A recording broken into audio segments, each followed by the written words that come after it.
जय हिंद साथियों, स्वागत है आप सभी का एक बार फिर से आपके अपने चैनल कॉम्पिटिटिव एग्जाम्स अड्डा में। साथियों, टॉप 500 करंट अफेयर्स की सीरीज जो हमने चलाई हुई है उसका ये नवा वीडियो है, 9th वीडियो है। इससे पहले मैंने चैनल पे 8 वीडियोस अपलोड कर दिए हैं। तो देखिए, अगर आप किसी भी एग्जाम की तैयारी कर रहे हैं, उन एग्जाम्स की दृष्टि से ये जो करंट अफेयर्स हैं काफ़ी महत्वपूर्ण साबित होंगे और आपको जो है ये करंट अफेयर्स आपको एज इट इज़ अपने एग्जाम में देखने को मिलेंगे। इसके अलावा देखिए, अगर आप चैनल को देखते हैं और आपने सब्सक्राइब नहीं किया अभी तक, आपको कंटेंट अच्छा लगता है तो आप बिल्कुल चैनल को सब्सक्राइब करना जो है कंसिडर करें। और जो भी लोग जैसे कि दोस्त हैं आपके या भाई बहन हैं, किसी भी एग्ज़ाम की तैयारी कर रहे हैं, उनको ये वीडियो शेयर किया कीजिए। काफ़ी इंपॉर्टेंट ये वीडियोस रहने वाली हैं। तो आइए शुरू करते हैं क्वेश्चन नंबर 401 से। कौन सा मेल सही नहीं है? तो देखिए, which one of the following is not correctly matched. ये बात हो रही है मोबाइल और एप्लीकेशन की। एप्लीकेशन से जो है महत्वपूर्ण जो एप्लीकेशंस लॉन्च होती हैं वहाँ से क्वेश्चन बनने की पूरी संभावना रहती है। तो इसी तरीके से ये कुछ महत्वपूर्ण एप्लीकेशंस हैं, जैसे कि दोस्त फॉर लाइफ ऐप सीबीएसई से रिलेटेड है, बिल्कुल सही है ये ऑप्शन बिल्कुल सही है। इसके अलावा देखिए, तम्बाकू छोड़ो ऐप जो है विश्व स्वास्थ्य संगठन WHO से, वर्ल्ड हेल्थ ऑर्गेनाइजेशन से, ये भी सही है। मनस जो है जो प्रधान वैज्ञानिक सलाहकार है उनके द्वारा लॉन्च की गई है, ये भी सही है। और इसके अलावा देखिए, जो डी ऑप्शन है माई पोर्ट ऐप, तो देखिए माई पोर्ट ऐप जो है भारतीय सेना की नहीं है, ये गलत है। तो माई पोर्ट ऐप जो है गलत है। इसका जो सही उत्तर होगा वो होगा केंद्र सरकार। इसके अलावा देखिए, जो भारतीय सेना द्वारा लॉन्च की गई है एप्लीकेशन, उसका नाम है असिग्मा। असिग्मा ऐप की फुल फॉर्म क्या है? Army secure indigenous messaging application. तो देखिए, इंडिजीनियस का मतलब होता है कि स्वदेशी रूप से जो तैयार की गई होती है। तो देखिए, ये असिग्मा बहुत इंपॉर्टेंट हो जाती है, आपको एज इट इज़ आपके एग्जाम में देखने को मिलेगी। आप इसको बिल्कुल कंसिडर कर सकते हैं, बहुत पोटेंशियल क्वेश्चन है ये। Army secure indigenous messaging application, तो इसमें देखिए इंडिजिनियसली डेवलप की गई है और ये मैसेजिंग में काम आएगी। जो भी भारतीय सेना के बीच में जो बेसिकली मैसेजिंग होगी, तो उसके लिए काफ़ी सिक्योर एप्लीकेशन है ये। मनस जिसकी हम बात कर रहे थे, mental health and normalcy augmentation system, ये इसकी फुल फॉर्म है। इसकी फुल फॉर्म अगर आप याद भी नहीं रखते हैं तो आपकी चल जाएगी, कोई इशू नहीं है। अगला प्रश्न है, विश्व विजय हजारे ट्रॉफी 2021-22 का खिताब किसने जीता है? तो देखिए, विजय हजारे ट्रॉफी का जो खिताब है वो जीता गया हिमाचल प्रदेश द्वारा और ये इन्होंने पहली बार जीता है। उपविजेता जो रहे हैं वो तमिलनाडु रहे हैं। अगला प्रश्न है, वेलन और पुरस्कार 2021 में जो है पुरुष वर्ग के विजेता कौन रहे हैं? तो देखिए, बैलन डी और अवार्ड, इसमें जो पुरुष वर्ग के विजेता रहे वो रहे हैं लियोनल मेसी। तो न्यूलन मेसी को आप बिल्कुल जानते होंगे। किसके द्वारा प्रदान किया जाता है? तो फ्रांस की पत्रिका फ्रांस फुटबॉल के द्वारा ये तैयार किया जाता है। अगर आप इसको याद नहीं रखेंगे तो चल जाएगा। अब देखिए, मेरे पास क्वेरीज आ रही थी, कमेंट इस तरीके का आया था कि सर इतना सब पढ़ना ज़रूरी होता है क्या? तो देखिए, जैसे कि मैंने आपको ये बताया किसके द्वारा प्रदान की जाती है, ये एग्जाम में नहीं आएगा बिल्कुल। इसकी संभावना जो है 0.000 इस तरीके से संभावना है इसकी, 0.001 संभावना है। अगर एग्जामिनर का मूड ज़्यादा ही खराब है, जो पेपर सेटर है, तो तब ये क्वेश्चन आ सकता है, नहीं आएगा। लेकिन इन चीज़ों को बताने का देखिए औचित्य क्या होता है, पर्पस क्या होता है, वो ये होता है कि आपको थोड़ी बहुत चीज़ें जब आप कनेक्ट करते हैं एक दूसरे चीज़ों से, तो तब आपको याद रह जाती हैं चीज़ें। अब देखिए, ये क्वेश्चन आएगा लियोनल मेसी, तो इसके ये जो पत्रिका है फ्रांस फुटबॉल, ये जो बेसिकली नाम है बैलन डी और अवार्ड्स, तो ये किसके द्वारा दिए जाते हैं? पत्रिका फ्रांस फुटबॉल के द्वारा दिया जाता है। तो आपको मोटा मोटा थोड़ा सा याद रह जाएगा कि इस तरीके का कोई अवार्ड था, फ्रांस पत्रिका कुछ इस तरीके का था, तो आप उसको एग्जाम में एलिमिनेट कर लेंगे। होपफुली आप समझ पा रहे होंगे। तो ये चीज़ें इसलिए महत्वपूर्ण होती हैं। कुछ चीज़ें जो नहीं पढ़नी आपको, वो मैं बताता हूँ बिल्कुल। ऐसा नहीं है कि मैं सभी चीज़ आपको रटने के लिए कह रहा हूँ। आपको ये जो करंट अफेयर्स कराए जा रहे हैं, आप वहाँ पे एलिमिनेट भी कर लेंगे। और आप इसको 1 या 2 बार वीडियो को सुन भी लेंगे, तो आपके एग्जाम में जो भी करंट अफेयर्स आएंगे, आप उनको एलिमिनेट बिल्कुल आसानी से कर लेंगे। करंट अफेयर्स की खासियत यही होती है कि अगर आपको एक बार आपने ऑप्शन देख लिया और आपके एग्जाम में ऑप्शन आए, तो आप वहाँ पे ऑप्शन को एलिमिनेट कर लेते हैं। तो अगला प्रश्न देखते हैं, आईसीसी वार्षिक पुरस्कार 2021 के सर्वश्रेष्ठ महिला क्रिकेटर का अवार्ड किसे मिला है? तो देखिए, who receive the best female cricketer of ICC annual award 2021। अब देखिए, आप अगर सोच रहे होंगे कि 2021 का करंट अफेयर है, तो देखिए 2021 का करंट अफेयर है, ये पूरे साल की बेस्ट फीमेल क्रिकेटर का अवार्ड मिला है। तो देखिए, मिलेगा तो 2022 में, और 2022 का करंट अफेयर आपके एग्जाम में पूछा जाना है, तो इसलिए उस दृष्टि से महत्वपूर्ण हो जाता है। इसी तरीके से 2022 का 2023 में मिलेगा। तो ऐसा नहीं है कि 2023 में जो पेपर होंगे ये क्वेश्चन पूछा नहीं जा सकता, जो अभी अवार्ड मिलेगा तो पूछा जा सकता है। इसी दृष्टि से आप इनको तैयार किया कीजिए। ये मिला है स्मृति मंधाना को। राचेल हेहो फ्लिंट ट्रॉफी जो है इनको ये प्रदान की गई है। तो देखिए, ये जो है best female cricketer of ICC annual award इनको मिला है।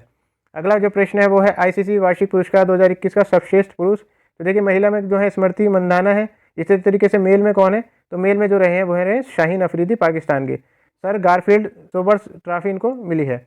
ICC umpire of the year है मराइस इरासमस। तो देखिए ये नाम जो है आप थोड़ा सा याद रख सकते हैं, मरा है ये, मरा इरा, इस तरीके से आप इसको थोड़ा बहुत याद रख सकते हैं। अगला प्रश्न है करेक्टली मैच जो है कौन सा है। तो देखिए इसमें पूछा गया है कौन सा जोड़ा सही है। तो कौन सा जोड़ा सही है वो इसमें कूट दिए हुए हैं, 1 2 3 सही है क्या है। तो जो इसका आंसर है वो बेसिकली है 1 2 सही है, 1 2 जो है वो सही है। World athlete of the year महिला को मिला है।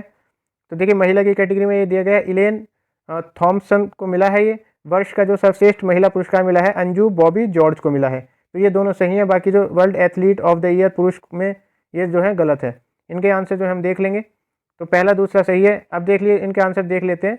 World athlete of the year, ये आप स्क्रीनशॉट भी ले सकते हैं इसका, एक बार आप इसको एग्जाम में देख जाएंगे तो यहाँ से क्वेश्चन बनने की संभावना रहेगी।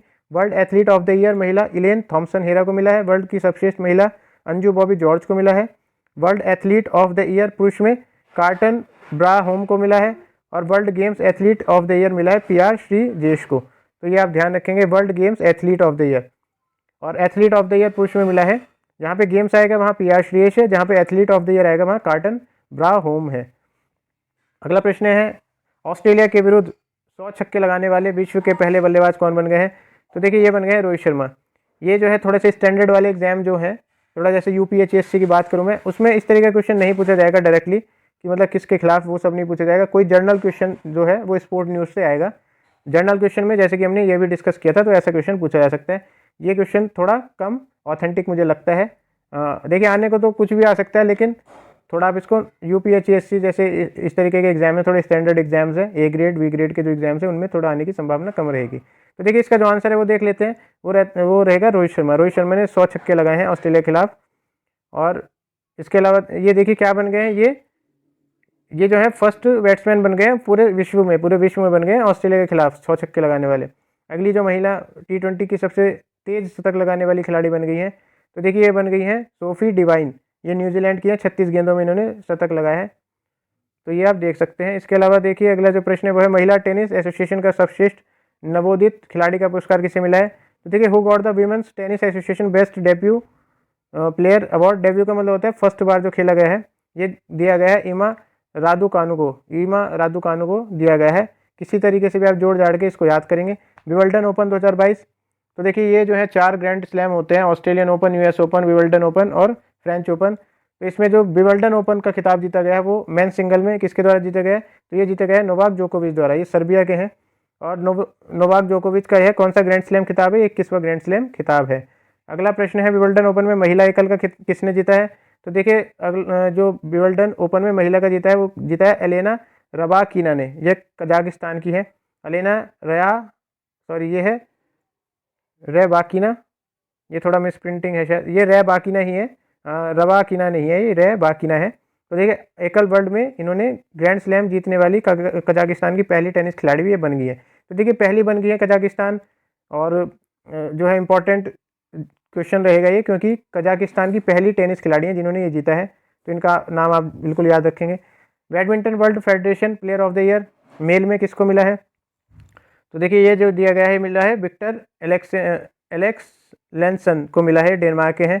तो इनको आप याद रख सकते हैं। अगला प्रश्न है BWF विश्व चैंपियनशिप में रजत पदक जीतने वाले पहले भारतीय जो बन गए हैं वो कौन बन गए हैं। तो ये बन गए हैं Kidambi Srikanth become the first Indian to win a silver medal in BWF world championship. तो देखिए BWF की फुल फॉर्म अगर आपको नहीं पता है तो बैडमिंटन वर्ल्ड फेडरेशन है। और इसको आप याद रख सकते हैं, इंडिया से जुड़ा हुआ है। तो यह किदाम्बी श्रीकांत, विजेता जो है लॉक इन, ये सिंगापुर के हैं ये। और इसके मतलब जो बैडमिंटन वर्ल्ड फेडरेशन विश्व चैंपियनशिप है, इसके जो बन गए हैं विजेता वो हैं लॉक इन ये। और ये जो किदाम्बी श्रीकांत हैं ये पहले इंडियन बने हैं, इनको सिल्वर मेडल मिला है।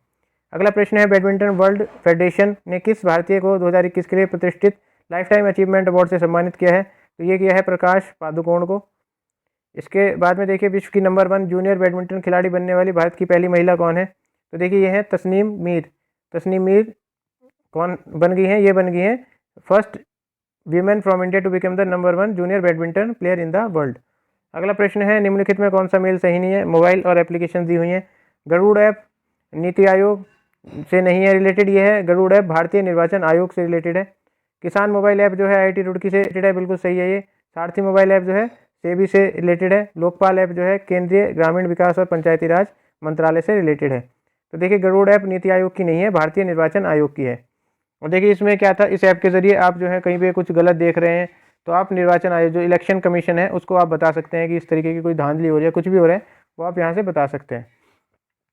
इसके बाद में देखिए अगला प्रश्न है, कौन सा मेल सही नहीं है। मोबाइल और एप्लीकेशन दी गई है, तो इसमें वाई ब्रेक ऐप जो है, योग ब्रेक, वो केंद्रीय आयुष मंत्रालय द्वारा लॉन्च की गई है। Y break app.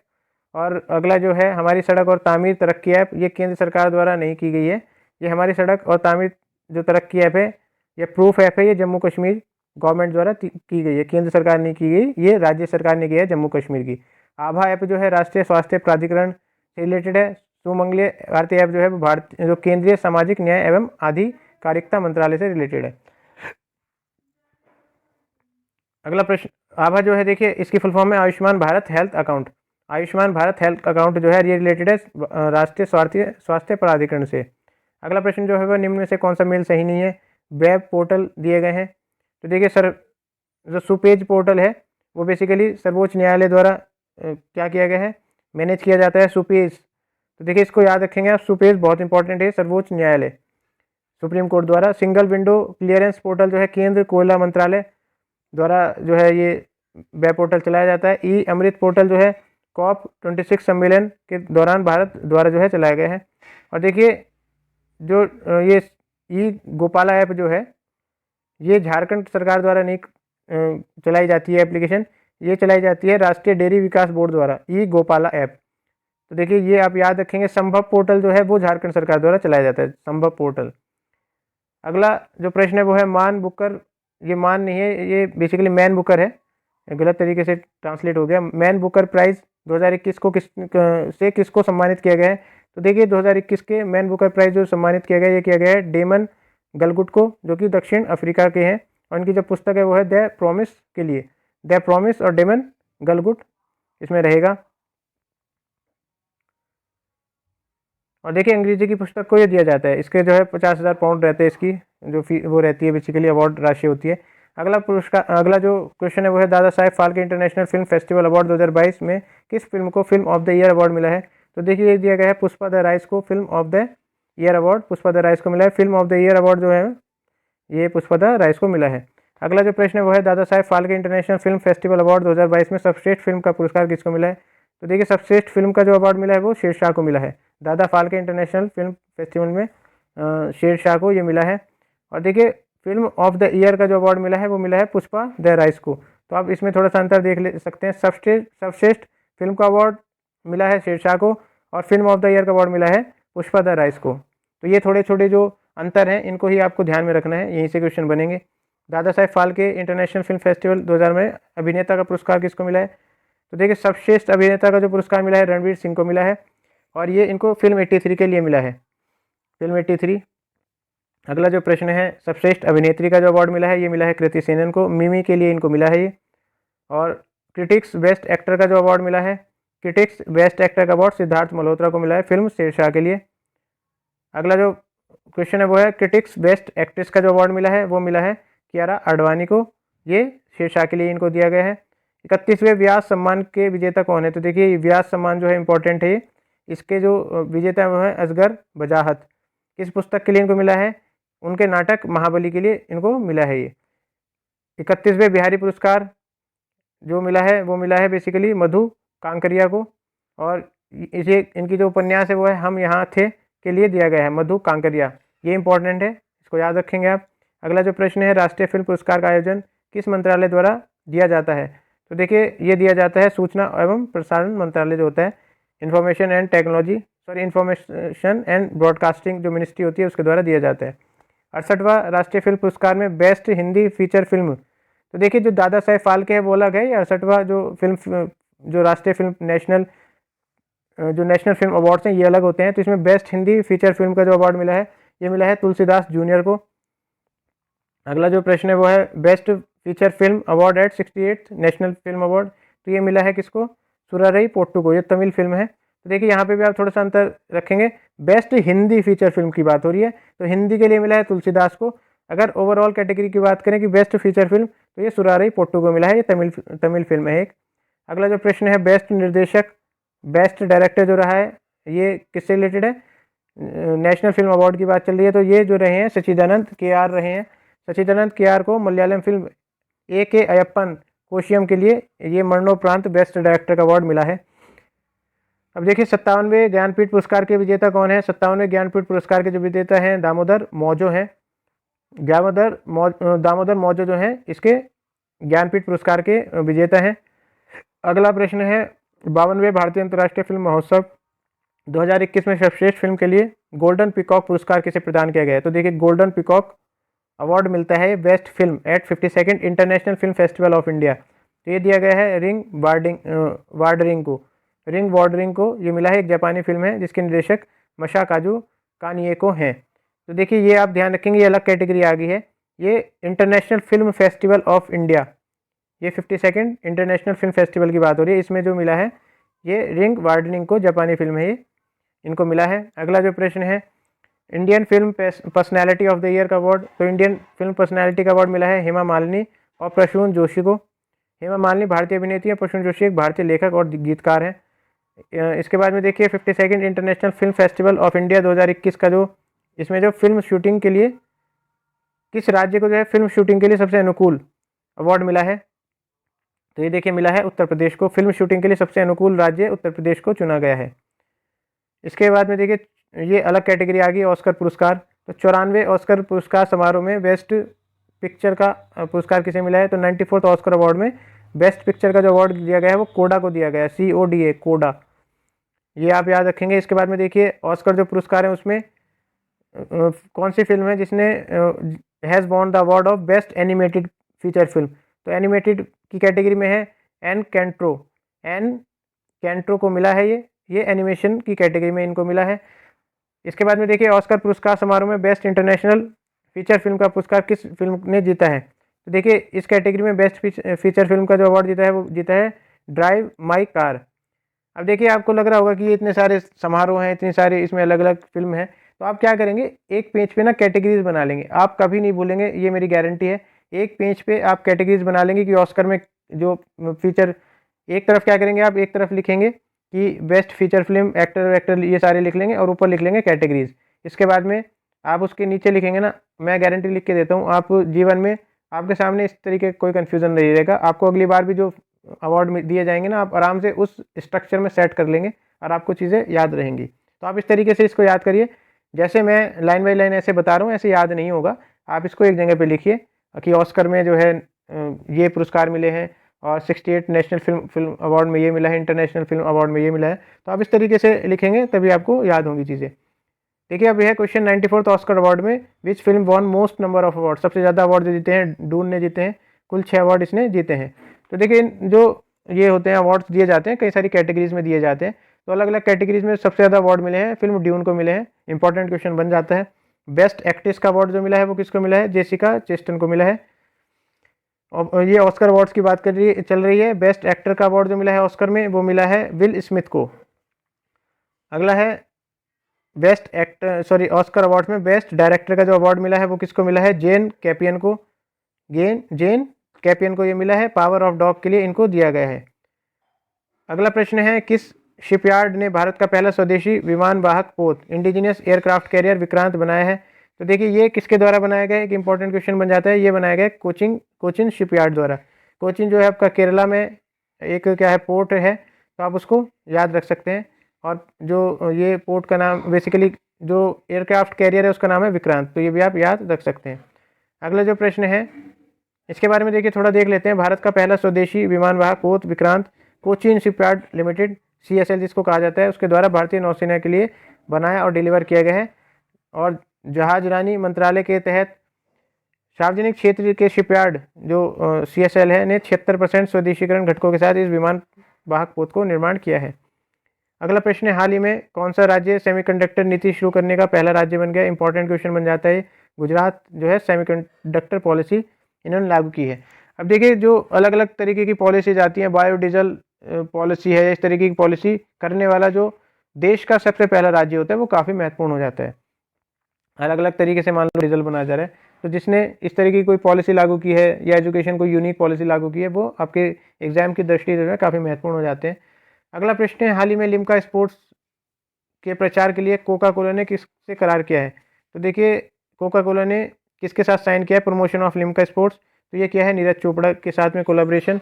दुनिया की सबसे बड़ी बेवरेज उत्पादक कंपनी कोका कोला ने अपनी पॉपुलर ड्रिंक लिम्का का लो शुगर अवतार लिम्का स्पोर्ट्स के नाम से उतारा है। तो देखिए, इसका जो लो शुगर अवतार है लिम्का स्पोर्ट्स, उसको इन्होंने किसके कोलाब्रेशन के साथ में किया है? नीरज चोपड़ा के कोलाब्रेशन के साथ में किया है। अगला जो प्रश्न है, विश्व रेंजर दिवस हाल ही में कब मनाया गया है? तो देखिए, वर्ल्ड रेंजर डे जो है मनाया गया है 31 जुलाई को। ये आप देख सकते हैं, इसको आप छोड़ भी सकते हैं, इस तरीके का कोई इंपॉर्टेंट क्वेश्चन ये नहीं दिख रहा है। अगला प्रश्न है, हाल ही में किसने भारत के पहले अंतर्राष्ट्रीय बुलियन एक्सचेंज IIBX लॉन्च किया है? तो देखिए, who has recently launch India's first international bullion exchange IIBX। तो ये लॉन्च किया गया है प्रधानमंत्री मोदी द्वारा। IIX की फुल फॉर्म है इंटरनेशनल बुलियन एक्सचेंज, और इसका उद्घाटन गुजरात में भारत के पहले अंतर्राष्ट्रीय बुलियन का जो उद्घाटन हुआ है IIBX गिफ्ट सिटी गांधीनगर में स्थापित भारत का पहला अंतर्राष्ट्रीय बुलियन एक्सचेंज है। अब देखिए, इसमें आपको एक जो है करंट अफेयर भी या एक मान लीजिए फैक्ट मिलता है कि गिफ्ट सिटी कहाँ पे स्थित है। तो ये गांधीनगर गुजरात में स्थित है। यह एक्सचेंज फिजिकल गोल्ड और सिल्वर की बिक्री करेगा। तो देखिए, फिजिकल गोल्ड और सिल्वर की बिक्री करेगा बुलियन एक्सचेंज। अगला जो प्रश्न है वो है, 30 अगस्त से 5 सितंबर 2022 तक किस देश में वास्तोक 2022 वॉस्टोक जो सैन्य अभ्यास है, मिलिट्री एक्सरसाइज है, उसका आयोजन होना है? तो देखिए, ये होना है रूस में, ये रूस में होगा वॉस्टोक। तो पूछा जा सकता है वॉस्टोक एक्सरसाइज जो है किससे, कौन से देश से रिलेटेड है? तो ये रूस से रिलेटेड है। अगला जो प्रश्न है, कॉमनवेल्थ गेम्स 2022 में मीराबाई चानू ने कौन सा पदक जीता है? तो देखिए, 2022 कॉमनवेल्थ गेम्स में मीरा चानू ने स्वर्ण पदक जीता है। एक वीडियो मैंने बनाई थी कॉमनवेल्थ गेम्स से रिलेटेड, उसमें सारे जो पदक हैं वो मैंने उसमें मतलब सारा कुछ ही है, एक तरीके से पूरी चीज़ें कवर हुई हैं कि कॉमनवेल्थ गेम्स में किसने कितने पदक जीते हैं। और इम्पॉर्टेंट चीज़ उसमें बताई ये गई है कि क्वेश्चन इस तरीके से आता है कि ये जो खिलाड़ी है ये कौन से स्पोर्ट्स से रिलेटेड है, जिसने अभी हाल ही में स्वर्ण पदक जीता है, कॉमनवेल्थ गेम्स में स्वर्ण पदक जीता है। तो मैंने जितने भी स्वर्ण पदक विजेता हैं उनको भी उसमें मेंशन किया है, तो वो वीडियो आप जाके देख सकते हैं, इंपॉर्टेंट क्वेश्चन रहेगा। अगला प्रश्न है, और इस वीडियो का आखिरी प्रश्न, हाल ही में कारगिल के द्रास सेक्टर की पॉइंट 5150 पहाड़ी को क्या नाम दिया गया है? तो देखिए, जो डिफरेंट पहाड़ियाँ होती हैं जहाँ पे हमारी सेना जो है वो बेसिकली वहाँ पे उनका क्या रहता है, एक तरीके से उनके पॉइंट ऑफ LOC वगैरह रहेगी। तो वहाँ पे जो द्रास सेक्टर में कारगिल .5140 जो हिल है उसको जो नया नाम दिया गया है वो दिया गया है गन हिल इसको नाम दिया गया है भारतीय सशस्त्र बलों की जीत का जश्न मनाने और ऑपरेशन विजय में सैनिकों को सर्वोच्च बलिदान को श्रद्धांजलि देते हुए कारगिल के द्रास में .5140 को गन हिल नाम दिया गया है। तो देखिए, ये जो है इस वीडियो का आखिरी प्रश्न था। आशा करता हूँ आपको ये पसंद आया होगा। थोड़ा सा देखिए, जो अवार्ड वगैरह से क्वेश्चंस थे वो आपको काफ़ी थोड़े बोरिंग लग सकते हैं, लेकिन मैंने आपको टेक्निक बताई है। आप इस तरीके से सेक्टर बाय सेक्टर चीज़ों को, जितना आप चीज़ों को तोड़ के याद करेंगे उतना आपको अच्छा लगेगा और आपको ज़्यादा टाइम तक याद रहेगा। तो आप बिल्कुल, आशा करता हूँ आपकी तैयारी अच्छी चल रही होगी, आने वाले एग्जाम्स में आप सिलेक्टेड हो। इसी आशा के साथ में दोस्तों मिलते हैं अगली वीडियो में। धन्यवाद।